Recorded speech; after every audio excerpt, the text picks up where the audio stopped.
You've identified the goal, you've evaluated the reality, and you've even generated some options for improvements. And if you did this right, you've also pared down that list to a few actionable items and transferred ownership for improvements to the person you're coaching.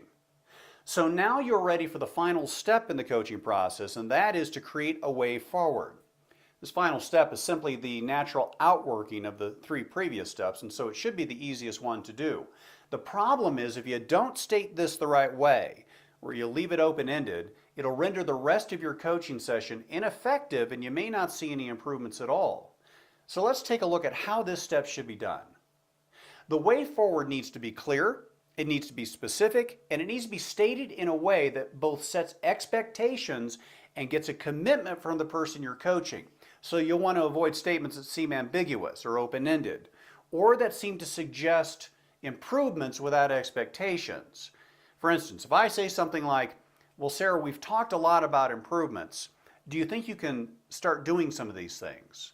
Or, Sarah, why don't you see if you can try out some of these things in your next customer call?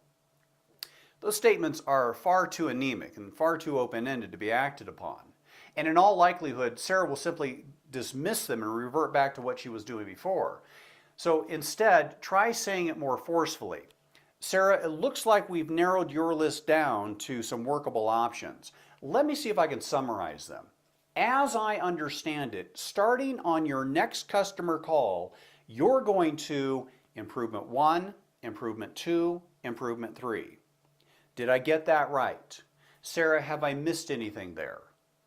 And the goal with this step is to get a hard commitment from the person you're coaching that he or she will implement these ideas to make improvements in their customer interactions going forward.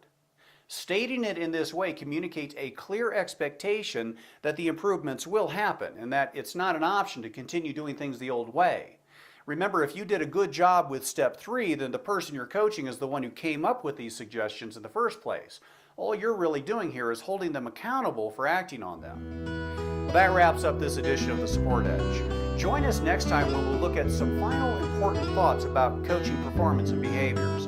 Until then, be sure all your development initiatives are performance-driven and outcomes-based.